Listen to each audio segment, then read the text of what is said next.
Students in Lexington had the chance to show off their science skills today. Many competed in the annual Kentucky American Water Science Fair.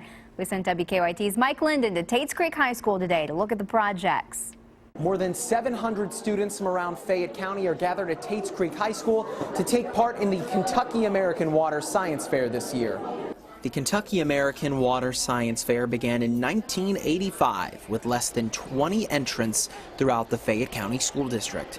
Fast forward 31 years, and this year, more than 700 students are competing to win prizes, gift certificates, and the chance to move on to the Central Kentucky Regional Science Fair. According to organizers, qualifying entrants in this year's competition range from 4th to 12th grade. We're really trying to help students understand that there are so many things they can do with science. There's so many things as far as careers that they can do with math. Sometimes they don't know what's out there until they see it. Organizers tell me that students with winning projects in each category will advance to the regional round of the science fair at UK on February 28th. In Lexington, Mike Linden, WKYT. And students who advance through the competition have a chance to compete on the national level for full-ride college scholarships. A woman is alive tonight thanks to her smoke detectors. Hear how she managed to escape her burning home. A proposed Senate bill would put restrictions on when Kentucky schools could start the school year. A man is dead after rescuers say he fell more than 200 feet from a scenic overlook at Red River Gorge. Tracking, alerting, protecting. WKYT News starts now with breaking news. I'm Kristen Kennedy. Fire crews are just arriving on the scene of a large fire here in Lexington. A viewer sent us a picture of it, and in that picture you can see the smoke and flames. Firefighters tell us it appears that fire is contained to just one barn. Right now crews are working to put out that fire, and we have a crew headed that way. A man is dead after falling off a cliff at the Red River Gorge. Rescue teams from multiple counties worked overnight to recover the Cincinnati man's body. WKYT's Hillary Thornton is in Wolfe County with our top story at 6. Just after midnight, Wolfe County Search and Rescue got a call about a man who had fallen off the chimney top scenic overlook. Unfortunately, people tend to cross over those barriers and then try to jump out onto the chimney. And when you do that and you try to jump back up, there's a little difference in height, and they often don't get back up and they fall into that crack. Rescuers say the man was with a group of about 25 people from Ohio who come to the gorge on a camping trip each year. Because it is such a nice spot, there was pretty much a full moon out and the stars are very visible, so my guess is they went out to enjoy a nice evening on this scenic overlook. First responders with Wolfe County Search and Rescue say they are very familiar with this part of the gorge, and they knew the distance of fall they would be dealing with, which is why they called in for assistance from surrounding counties. We sent a paramedic down into the crack first to try to locate the subject. The base of that crack was approximately 100 feet. We didn't find him, but we saw evidence where he had gone down into this crack and then actually went out the other side and fell another 100 feet or so down to the bottom of the cliff. John May says unfortunately when they are called to this spot, their rescue efforts often turn to a recovery mission. We've not had any survivors since I've been on the team that have fallen in that area just because the cliff is so high. But previous incidents that have occurred there, it's my understanding there's only been one survivor and multiple fatalities. In Wolfe County, Hillary Thornton, WKYT. Rescuers believe alcohol may have been a contributing factor in the fall. The coroner is not releasing the man's name at this time at the request of his family. It's a bill that could push back the start of school for kids in the Commonwealth. Kentucky Senator Chris Girdler filed a bill this session that says school start dates in Kentucky cannot be earlier than the Monday closest to August 26th. WKYT's Whitney Wetzel talked to parents about this possible change. A proposed Senate bill would put restrictions on when Kentucky schools could start classes in August. Kentucky Senate Bill 129 proposes that public schools not be able to start earlier than the Monday closest to August 26th. The bill was filed by Kentucky Senator Chris Girdler. According to the Department of Education's 2014-2015 calendar, almost all Kentucky schools started before August 26th. Most started classes between July 30th and August 13th. Bell County Schools' first day in 2014 was actually on August 26th. There is a way that school systems can avoid this legislature. The Senate bill states a school district that's canceled 7 or more attendance days over the past 5 years because of bad weather may request a waiver. Parents we talked to say the number of snow days each year already keeps kids in school too far into the beginning of summer. I don't like it. I would rather start earlier in the year and then get out earlier in the year.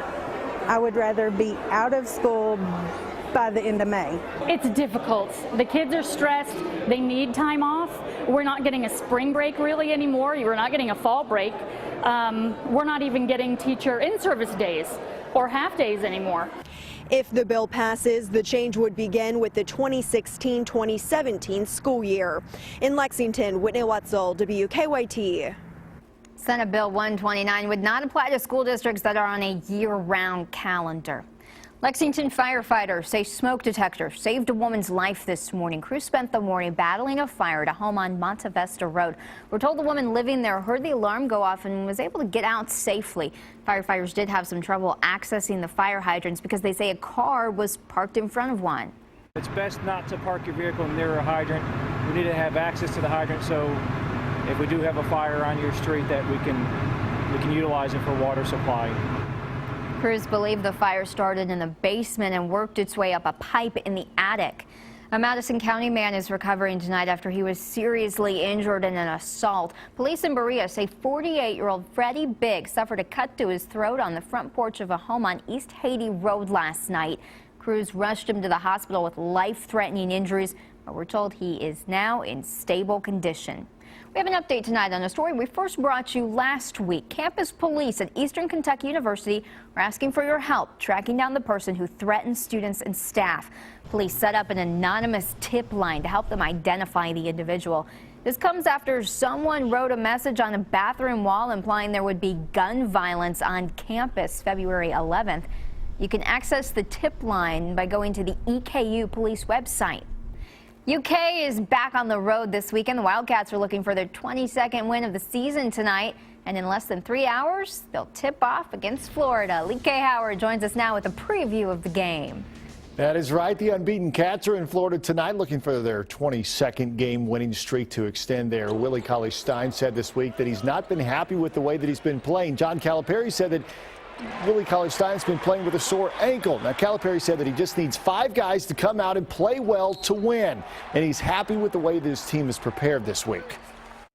I can't remember. We haven't had a bad practice. They're not all been at, high water marks, but they've all been good. There's not been what I would say is a bad practice. So I can go every day knowing, all right, what are we doing today? Very smart team. I mean, I can do stuff on the fly. We can do different things. Coach Cal says he's a little bit concerned with the way that Florida plays defense. We'll talk about that a little bit later in sports. It has been a beautiful day here in the Bluegrass. We've had sunny skies and temperatures as high as the 60s.